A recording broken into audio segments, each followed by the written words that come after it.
For the purpose of those watching, can you tell us a little bit about Spanish Peaks Regional Health Center and the scope of your work and how it came to be that you even joined emergency management? Because you wear a lot of hats. So tell us a little bit about that. I was voluntold, like many that I've met at the conference. I started working, I've been at the facility 31 and a half years with Spanish Peaks. Started out in facilities and wasn't even working in the facility. I was remodeling a doctor's office day 2 of my employment. And we went back to the main facility for lunch and walked in, and one of the vice presidents walked up and said, "We think you'd be a good safety officer. Oh, and by the way, CMS is here doing an inspection." Day 2. Day 2. Wow. I had no clue. I had not even hardly been in the building. And so all of a sudden there was this, and 31-page deficiency life safety survey later, here I am. Unbelievable. Yeah. So it started then as safety, facilities and safety. Yes. And then when did you start doing the emergency management specific part of it? Was it part of that from day 1 as well? Or day 2? Well, it was, it turned into that. So I started learning what it was. And the more I got into emergency preparedness, it was like, okay. And I started thinking back on the way I used to do things and what really thrilled me. And disasters have always sucked me in. And I remember the biggest one at that time that was the freshest was the Challenger disaster. I couldn't turn the TV off, switching channel after channel after channel, trying to find information. What happened? What were they doing about it? What was at that time, it was still a tiny bit of hope of search and rescue. What were they doing? That response. When there's a hurricane, I'm on the Weather Channel watching what are they doing? How are they responding? So there's so many things that when I think of you, right, the things there's just the role that you've played because of this passion, the role that you have played, even though you continue to wear a lot of hats at not just for the health center, but in support of the long-term care facility that is located right there on the same campus. And so just your voice in rural health and preparedness for rural health. And then, of course, your experiences with actual disasters affecting your facility. Right. And then the thing that a lot of people argue there isn't the capacity for addressing within rural health because you're so limited in resources is really expanding your preparedness efforts into continuity planning and true resiliency. So those are 3 things that you've continued to be a leading voice in, I think, in our profession, whether you realize it or not. So I'm always like, have you met Dave McGraw? I appreciate that.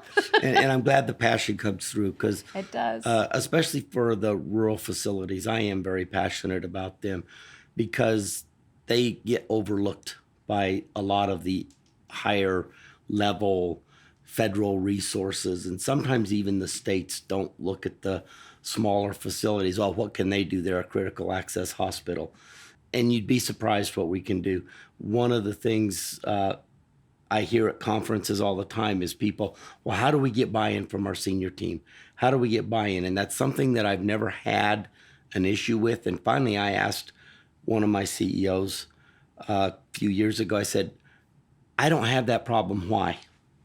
Why do you buy in? And he said, because day 1 when I met with you, you told me something I never thought about. He said, but as a rural facility, for the first 3 to 5 hours, we're on our own. And what we do in that first 3 to 5 hours can either make or break a situation, save lives or cost lives. And he said, and that just really made me think that we have to be ready to respond before help gets there. It may be coming, and it probably will be. We've got amazing response partners, but it takes some time. It takes some time to get there. So I've always been passionate about that. And then nursing homes, I'm fortunate my nursing home is managed by the hospital. So we're one entity. I know there's two different regulations under CMS. We take the strictest, whatever it is, and that's what we apply to our program. And so long-term care is so far behind the eight ball. And I want to get them caught up, because a lot of facilities don't realize that is its own community within a community, that you've got 100 to 150, maybe more people that live there. That's their home. They don't get to leave and go home at night to their own neighborhood. That's where they're at. And when the bad day happens, it's up to us to make sure that we can keep them safe, hopefully in the facility. But if we can't, what's our plan? How do we get them to a safe location quickly and as efficiently as possible, and causing the least amount of harm? And you've had to do that. We've had to do that. Yeah. Yes. So you actually built the plans based We on did. a previous wildfire event, but you didn't end up having to evacuate. Correct. In And 2013. Yeah. So, which is back when we met originally. Yes. And then an actual wildfire event again happened that Yes. did lead to you evacuating your residents. Correct. For 9 days. Tell me about that. That was how much? We only have an hour. It was an interesting day. The fire started on a Wednesday, and we watched it on a Wednesday afternoon, and we could see the smoke, just a finger of smoke coming up over the mountains. It was on the west side. We're on the east. So we knew there was a fire, and we were listening to the radio. They were responding. They thought they were going to get it put out. It was burning towards the top of the mountains, which usually means, okay, it's going to burn itself out when it gets to the top. We watched it through the next day, and it became apparent that it probably wasn't going to stop. It was in a line about 2.5 miles long across the mountain range. We opened our incident command and said, we just need to start making plans, not doing anything but situational awareness, this is something that we did really well in 2013, and we did it well here, is letting our residents know, yes, we know there's a fire. Here's what our plan is. We're doing everything we can to keep you here. But if it gets so bad we can't, here's what our plan is, and here's what we're going to do to keep you safe. That's incredible. I know from having been in long-term care evacuations in the past, because like you said, this is their home. And that's not just them, but then there's their family. So communication is so critical. It is. And you also have people who are fragile, that may have some, memory loss considerations, other, physical limitations, right? There's some real needs there that need to be considered around the communications, as well as how are you addressing for those. But one of the things that we found that made all the difference in our experience was the communications, and really also reinforcing those communications when they were received at the receiving facility. And hi, Mrs. Jones, we know Absolutely. This is what's happening. You're going to go home again soon. We've let your son know, right? Absolutely.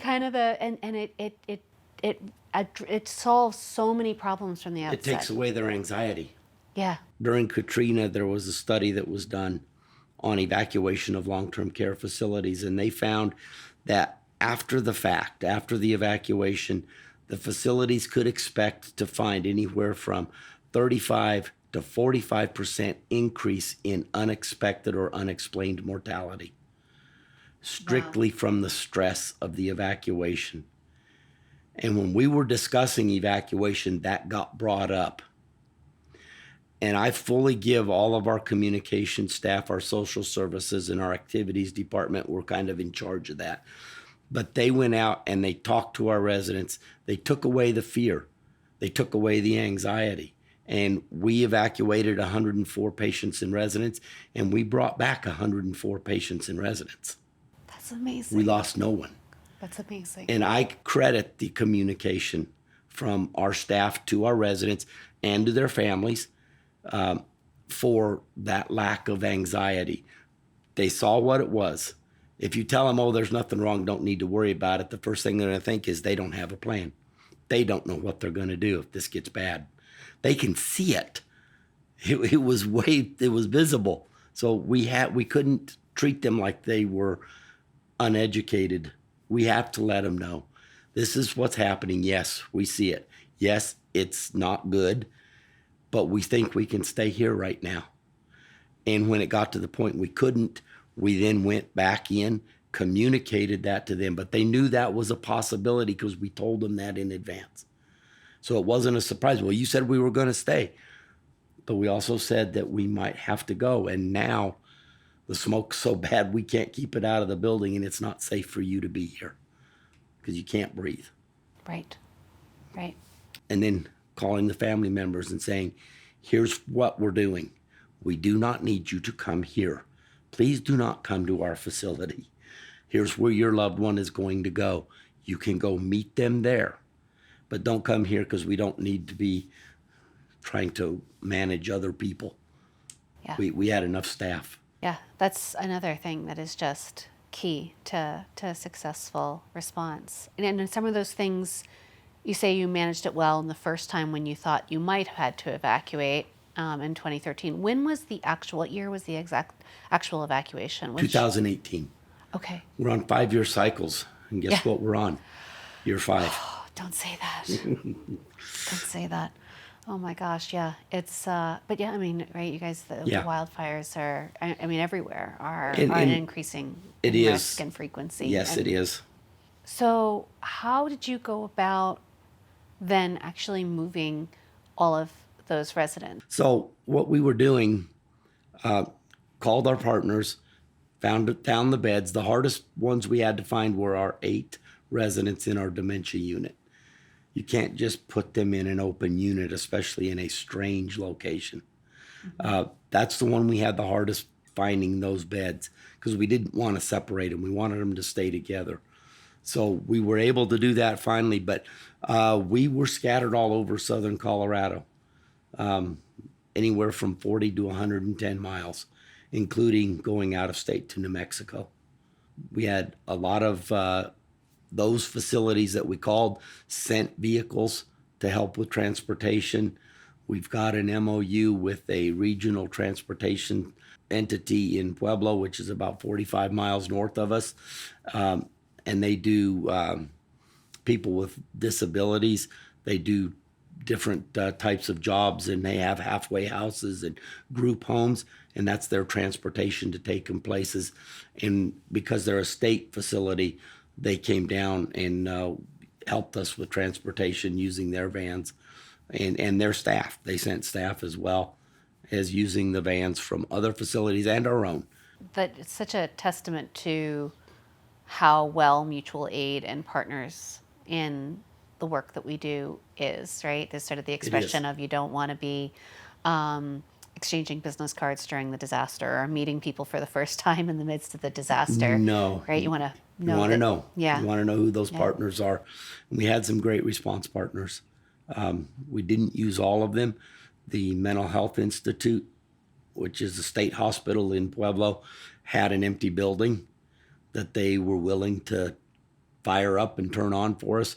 There was like 35 or 40 beds there we could have used. We didn't end up needing to, but they were ready to go. We had contacted them and they said, yeah, you just have to provide staff because we don't have staff, but we can give you the beds and the building. All of our partners were amazing. The one that really I talked to the most or talk about the most, it was Prowers County, which was 110 miles from us in Lamar, Colorado, out on the Eastern Plains. I think we sent 13 residents to them, and they're a hospital. And what they did was they moved patients out of one wing, moved them to other parts of their facility so that our residents could all stay together in one area of their facility. They brought in activity staff from one of the nursing homes in the area to help our residents with activities so they had stuff to do. They worked with the local motels to make sure our staff that were going down there had a place to go that they could stay. They provided meals. What they didn't realize, residents have significantly higher laundry needs than patients in a hospital. And they didn't have those services that they could do. They had a physical therapist that lived in another town whose facility did do laundry, and he would transport it every night to that facility. They would do the laundry and he would bring it back the next day. Just an incredible job that they did for us in taking care of our residents. That is pretty remarkable when you consider, like you said, they were a hospital. Yes. There's only one time in the Mother's Day floods in Massachusetts years and years ago where we had a long-term care facility evacuate and due to those floods, and the hospitals received those residents. So oftentimes that's not the expectation or the plan, or that hospitals take on that role. And Sure. our hospitals in the north of Boston opted to do that, and it worked quite well actually. But it's not as I have not found it to be all that common. It's not when you think of the day to day. I think when the bad day happens, the healthcare community as a whole, hospitals, long-term care, other types of response agencies or receiving agencies come together and say, we've got to do what's best for the people that are in need. And we worry about the other stuff after. And yeah, there's stuff to worry about after. Sure, reimbursement issues. How do you, is it a FEMA or a federally declared disaster where you have the option of And there's those kinds of, Yeah. I don't want, it's complications, but also benefits. And so it's, Yeah, people that think that FEMA money is going to flow during a disaster. No, it doesn't. There's a lot of obstacles to receiving any kind of reimbursement. And it takes time. It takes time. For rural health in particular, in my view, the margins are so incredibly narrow. It's not like you have the ability to absorb those losses for an extended period of time while you're No. waiting for those reimbursements. We lost $1.2 million in 9 days $1.2 million in 9 days. of lost revenue. That's It's a lot of money, Dave. it's about 15% of our gross revenues for a year in 9 days. What did that mean for you guys? What did Well, you do? business loss insurance. And again, that didn't come without a lot of arguing and a lot of convincing. We were asked numerous times by all the regulatory agencies and our insurance agency, why did you evacuate? You were not in danger. The fire was not going to destroy your building. Your building was defensible. We had done mitigation. They had committed like 30 Type 1 structure trucks to our facility if the fire were to get that close. And But it wasn't the fire. It wasn't the fire. When we walked out of that first night, we closed our incident command down about 9:30 that night. We were leaving the building. We were in the parking lot. Made all our preparations for the next day. Night shift knew what they needed to do so that if we had to go, we figured it'll be the next day. What was explained to us later, what happened that night, was that this was a very, very dirty burn, even though it was extremely hot. And the smoke was so heavy that during the day, the heat from the day kept it elevated. And then as it cooled off, it could no longer support itself. So it inverted and fell. And we were in the parking lot when it did that. It started to snow ash. And we kind of just looked around at each other. And then, in the snap of a finger, you could not see a quarter mile. And 5 miles is the visibility distance for poor air quality. We were less than a quarter of a mile. We could not see across the highway to the state park, which was right across the street from That's it. right. We could not see across the highway. And we just looked. And we turned around and went back in and said, we've got a whole bunch more people that have got to go now. That's right. We couldn't breathe. That's right. You're not going to leave your we vulnerable couldn't. residents in that And situation. we ended up sending out 17 more that night that were identified as critical. We got them out at 3 o'clock in the morning. We were back in incident command at 7 and continued to get everybody else out at that point. Yeah, there's no question in my mind it was the right decision. But, oh, absolutely. But anytime I think about our rural health facilities in this country, I always think about the image that I have of your facility at night back in 2013 That was with I the was gonna say, that was wildfires the East behind Peak. it. Yep. The East That's Peak where the Rise. fire was taken from, that park, or that picture Yeah. was taken across the lake. That image always stands out in my mind. It's one of the most powerful images I've ever seen. When we think about the importance of rural health and realizing you're serving an entire community, that picture for me is the symbol of how critical and also how vulnerable Right. you're that you are at time of crisis.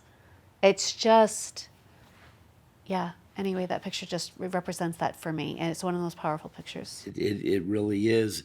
And that fire was a little bit, you lose depth perception at night when everything's black and you've got the bright fire. The fire was still about 8 miles from us at that point. And again, it never threatened us. The smoke stayed south of us for that fire. That evacuation order for 2013 fire came as it was exploding the very first day, and they couldn't stop it because all they had were local volunteer resources. And the sheriff, who is the evacuation order, he was scared to death. He said, it's going to take you a long time to get these people out of there, and we can't stop this fire, and I don't want it to get in your back door and then decide to go. Right. About 45 minutes later, he changed his mind, which was okay with us. We didn't really want to do it, but we were doing it. Yeah, you were ready to go. I mean, Yeah. the stories around that are incredible, right? And how much the community rallied Oh, as well, right? that's one of the advantage of a rural community.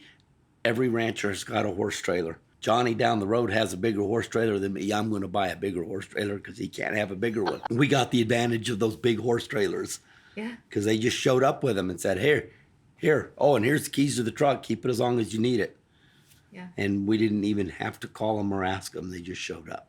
I've retold that story more than once when I've been teaching about evacuation, and I don't think anyone ever believes me. Oh, yeah. Because they're like, well, no, it's not something you write into a plan. No, right? Absolutely not. No. Find out where all the horse trailers are to evacuate the hospital. Then you're putting patients on those. I know, right? You're moving equipment and supplies and things like that, right? Absolutely, yes. But the point of it is it's like, where do you write that in an emergency operations plan for a hospital, right? You don't. But that doesn't stop you, because at the end of the day, really what leads to a successful response is mobilizing and leveraging the resources that are available to you in that moment. Absolutely.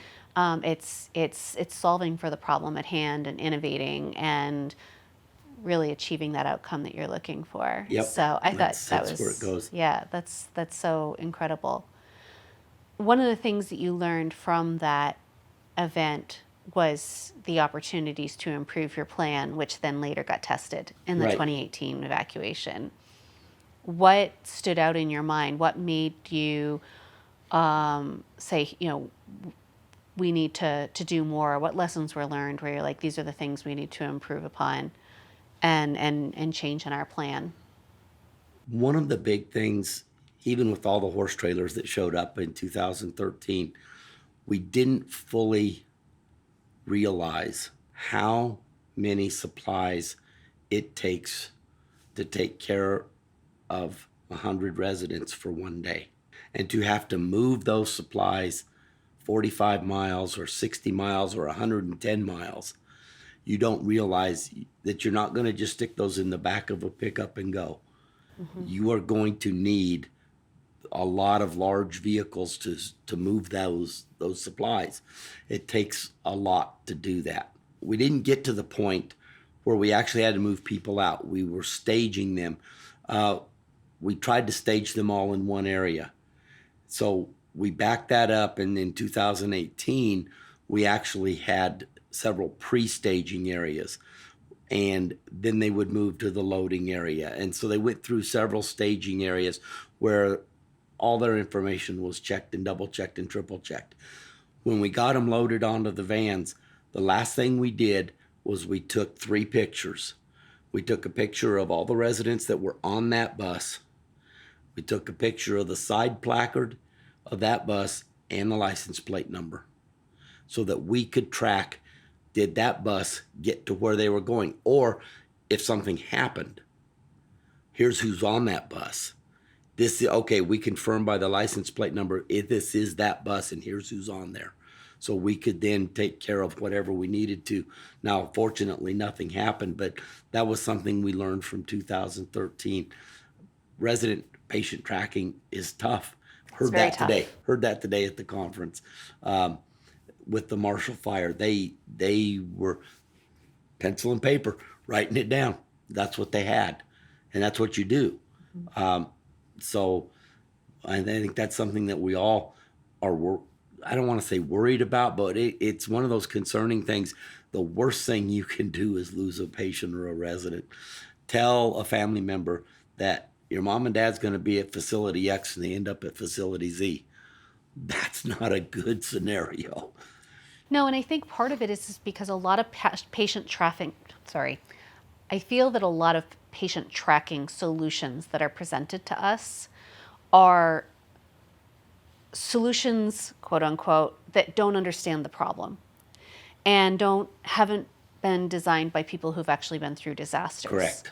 So the issue then becomes, it could be a nice solution in its packaged form, in concept, but in reality, in disasters, it has to be easy, it has to be fast, it has to be usable, right? And it can't be, you have to think in the way that a clinician, a caregiver, is preparing that patient or resident right. for evacuation, and then what is needed in transfer and receipt.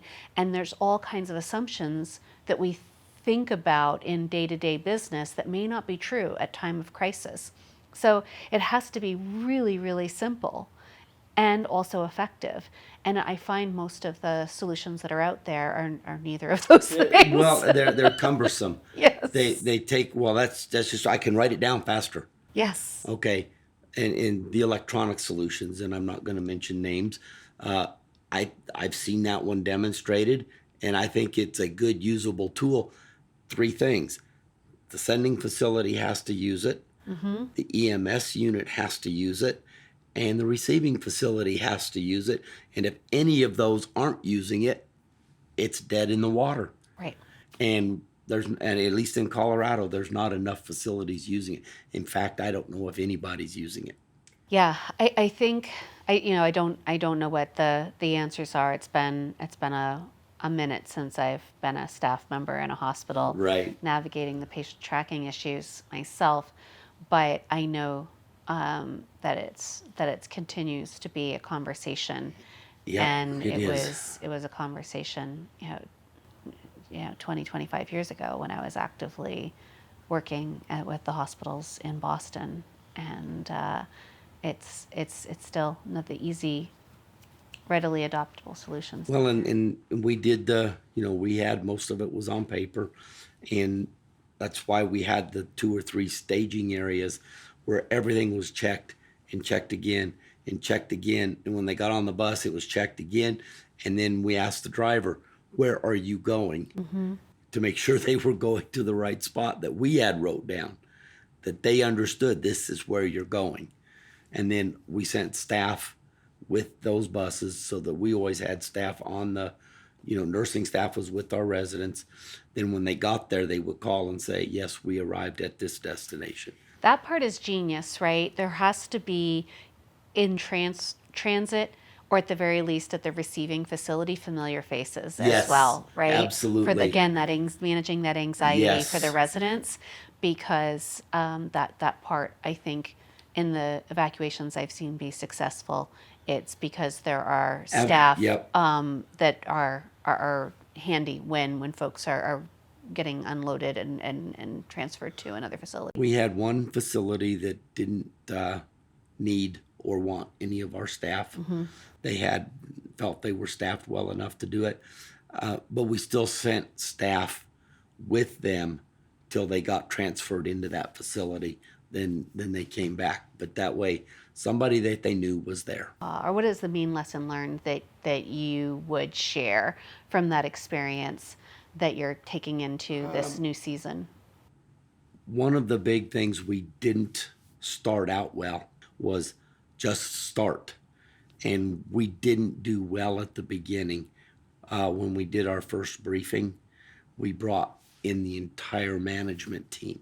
And the problem with that was that we have 30 managers and directors in a room, and everybody has an opinion and thinks that they need to be heard. And a 15, 20-minute meeting ended up being over 2 hours. And Not so a briefing. it was not a briefing. It was a longing or whatever. If I can coin a word there. I'm not sure that's a word, but We'll run with it. yeah, right. It's on The film. It's opposite. on film now. So what can we say? But what we learned from that, and we've practiced this a couple times, a lot more successfully, is whomever it is that assumes the incident commander in that position at the time of the incident needs to be able to come out and say, "Here's my command team. Get a hold of these people, get them in a room, do the briefing, do the whole initial briefing. Here's, it's the 4 W's. What's happening? What are we going to do about it? When does it need to be done by? And who's going to do it?" So we start answering those 4 questions. When we have those questions answered, then we bring the rest of the management staff in, say, "Here's what's going on. Here's what we're doing. Here's when we're going to get it done by, and here's who's doing it." It's a lot easier to do that way because then you're giving them direction instead of, it's not that you don't want their input, but a lot of times they think in small silos. They're thinking of their department. How are we going to respond? Well, that's good. Okay, now you know what we're doing. You go back and say, "What's my piece in this?" Then you can come back and report to us what that is, to us, the command team, so that we know what you're doing and what do you need from us to help you accomplish that. But it's done one-on-one more than in a great big group setting when everybody tries to talk over the top of each other. Right. Well, and that way you're giving them the information they need for decision support and allows them to act. Right. And then taking the time to hear them after they've had time to go back and talk to their staff and say, "Here's what we're doing. Here's what we need to do. What do you guys think? How are we going to accomplish these things?" Yeah. Yeah. So that was probably the biggest. We had some new people that we hadn't introduced to incident command. And I think this came about with the transportation falling under operations. And we had one of our nurse liaisons who was actually the boss of the transportation person trying to tell them what to do. So that person was getting direction from 2 different people. And we ended up calling in people. Our operations section called in people to drive.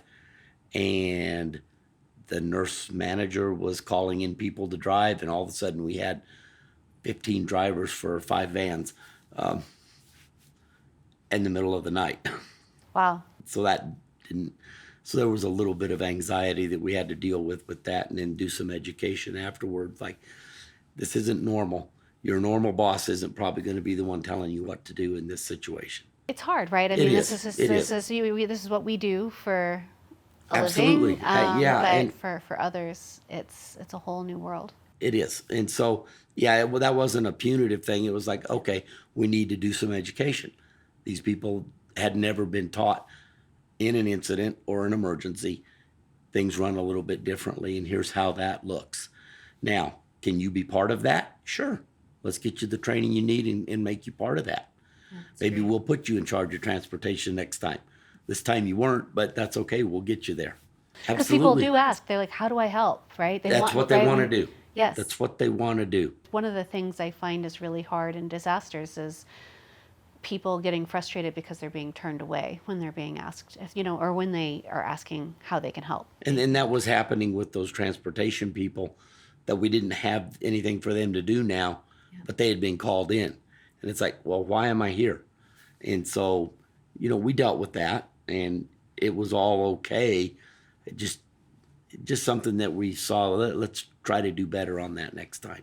Curious about the continuity planning piece. There's a lot of conversations among our colleagues that say continuity planning is not part of emergency management, or emergency managers don't have the time.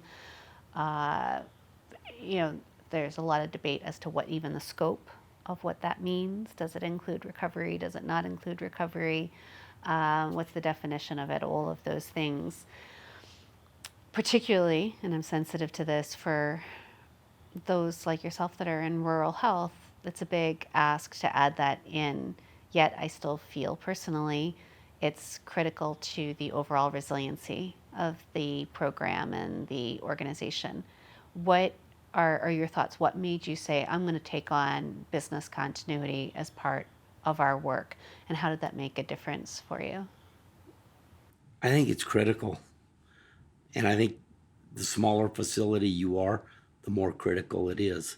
It's something that if you don't have your essential functions, if you don't know what those are, and I don't just mean as a facility, but each department. I mean, when we worked through that with you and CHA at that time, we went to every department, including our clinic facilities, and discovered what those things were. When we looked at it, we said, if we don't have a facility and we don't have IT, we're dead. Mm-hmm. We have nothing. So those two functions became our tier 0, and anything that fell under them became something that we have to have these systems working. Mm-hmm. Whatever it takes, those have to work, or we're dead in the water. And so I think you have to be able to identify those things. I know that I heard some of the talk about, well, it should be incorporated into your master plan. If that's where you want to put it, okay. Mine's separate, partly because of the way you helped us develop it. We have our business continuity emergency operations plan. Then we have our master continuity of operations. So they are separate, but they do cross over a little bit. I think some things that don't get addressed in your emergency operations plan are things like delegations of authority and orders of succession. And I've seen that missing in a lot of continuity or emergency operations plan. What happens when your senior leaders are not there? 2 weeks ago, on a Friday, we had a major snowstorm. None of our senior team lives in our town. They live out of town. They could not get there. But we had an order of succession. And we were able to say, yeah, they're not incapacitated, so the delegation of authority is limited at that point. But here's who's in charge, who will make the calls to those people if a major decision needs to be made until they can get to work the next day or on Monday. Okay, and it worked. But we had that written out and spelled out. Who is it in order that's going to be in charge? And it avoids a lot of that time wasted where people are trying to figure out who's responsible for what, some of the egos that might come into play when that is an unknown. It takes it all out, and it's spelled out in there. I still think that it's important to have, it's not an evacuation plan, but at the same time, it's what do you do when medical records goes down? This happens to us frequently. Our EMR is not the most reliable in the world, and it goes out. What do? How do you continue to provide services? When I was asked about resiliency, to me, resiliency starts in planning. And I used to think it was, well, this is how you recover and get back to normal after an incident. It starts way before that. Resiliency should be the desire and the planning to provide your essential functions to the greatest extent possible for as long as possible, before, during, and after an event. And You want to be able to get those things, keep it going. How do you provide those services when your electronic medical records go down? How do you provide services when a boiler fails and now you don't have heat in your building? How do you continue to provide services without having to evacuate? When a pandemic strikes, how do you continue to provide services with the least amount of disruption as possible? And so that's resiliency. So it starts at the beginning. It doesn't start, how do I recover from this? That's part of it. But it doesn't start there. It starts at the very beginning. And it should be in your plan. How, if this bad day happens, how are we going to continue to provide those services that are essential to our community and our staff and our patients and residents? And without a business continuity or a continuity of operations plan, how do you do that? That's my question. I think it's essential. I completely agree. I mean, that's the only reason we're here, Right. is to care for our patients and residents. And so that's why it's essential to me to have that business continuity separated from your emergency operations plan, because to me that plan says when the bad day happens, here's our overarching. It's not the individual responses. That's a separate whole another appendix, or emergency response guides. But this is how we're going to manage those incidents when they happen. But there's a piece that's in between there from managing the bad day and then the planning on, okay, how are we going to continue to provide those services? That's business continuity. The style differences are really worth considering. I say to people, it doesn't really matter to me how you do it as long as it works. Right. That's right. So in your case, you're saying this is how it works well for us. Right. As long as the elements are there, people know how to find the information that they're looking for, and it does achieve that resilience. Then for me, the style or the approach, or whether they're together or not, it's I'm looking for the overall strategy and the response to be integrated. Right? That's right. So that's when I think about integrated resiliency. It's not just the way the plan is designed. It's the ability in which you're able to navigate an incident or crisis or disaster as it presents itself. Right? Do you know how to communicate? Do you know how to mitigate the impacts of whatever the incident is happening, regardless of the incident? Because it's usually not one incident. It's a cascading collection of things that are happening over time. Right? You can't just pick one thing and be like, oh, that's it. Right? It's just like we say, disasters don't just stop at a jurisdiction because the county ends there. Right. Right. So the fire came over the mountain. Yeah. So it's really, at the end of the day, it's about what works, and considering your own culture, your own style needs, your own approach to doing the work. And so I think that you're right. You're going to have some people are going to say, do it this way and do it that way. I am delighted to know that you've found the way that works for you, and that, and I know from having you apply it that it does work. It has worked. It does work. Simply by the fact that I'm still wowed by the fact that all 104 residents after that evacuation made it home safely. That's unprecedented, right? So the other thing is too, and I don't know that everyone thinks about this. I'm a hiker. And so a lot of times, right, when we think of hiking 3 miles, let's say, I'm just going to pick an easy number. For people who aren't hikers, a mile is different in the mountains than it is walking down the street, right? Yes, it is. So the same is true. You're in, Colorado is a very mountainous area, and I remember during the Sonoma wildfires, while the geography is different, trying to navigate a community impacted by a disaster is hard under any circumstances. A mountainous community during a crisis event is a whole other thing. So when you were evacuating patients and moving, you had some you're moving to the plains, probably some through the mountains. Like, how much of that is a variable during the wildfire events for you all there? Because to me, 45 miles is not necessarily 45 miles it for everybody. Right. I've traveled some areas of Colorado. 45 miles is actually it's not the same as a straight shot in Florida where I live now. Right.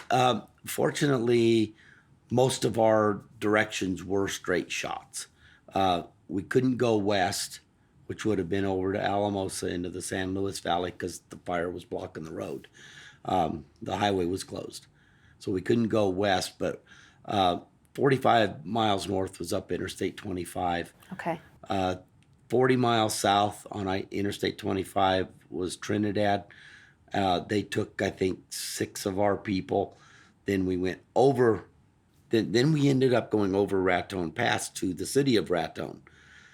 The amazing thing about that was June 1st, they had a fire, in a wildfire, and they brought 6 of their residents from their nursing home up to us. And that's where that relationship got started. That's where we found out, okay, Colorado and New Mexico have a compact in an emergency. Nursing licenses can cross state lines. That's an important point, That right? is It's not just huge. as simple as, oh, they have beds over there, we're Right. going to go there. Once you're crossing state lines, you have a whole host their, of things. Yeah, is their license good? And it was. Okay. And so then we knew, so we called them. They were more than happy to reciprocate. Now it was their turn. I think we took 8 residents down there and staff, but we knew our staff could do that. So and then the one that was 110 miles was straight east of us, so on a 2-lane highway, but still passable at that point. But the one way we couldn't go was west because the highway was closed. It's a consideration, though. It's that not wildfires are not the only risk that you're, navigating. That's probably our biggest evacuation threat. 1997, we had a blizzard where in 24 hours we had 47 inches of snow, and it shut down highways for 6 days. We were having to get stuff flown in and out with helicopters. We finally were able to get supply trucks in. It took us 2 weeks to open our parking lot.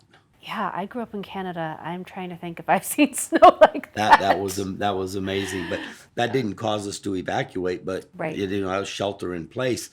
But we were very limited on supplies that we could get in just because they couldn't get the interstates open. So you've really been tested. Yes, we have. So I have a question I ask everybody. Okay. And that is, given your experiences, those that you shared and those that you haven't, professionally, work, life, the things that you may have experienced through COVID, and thinking about going forward, for the people who are watching, what is one thing you would want for them to know?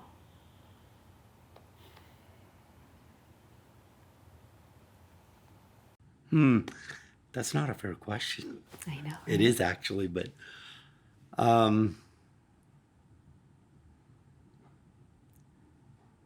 as hard as it's been, and I think that this was something that none of us thought would last over 3 years. We're used to going in, dealing with something for 12 hours to a week, and we're done. We're back to normal. This didn't do that for us. And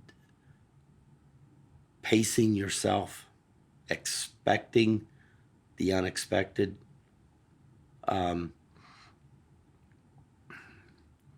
it will end eventually, and life does go on, and we have to be ready to respond to that.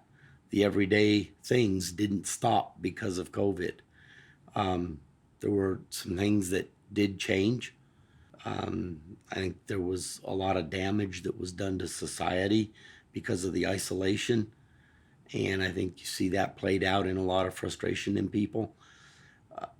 And so patience, understanding, caring about people, trying to help them through that is something that I need to focus on better, being more understanding and not just jumping to conclusions and saying, oh, they're just a grouchy person.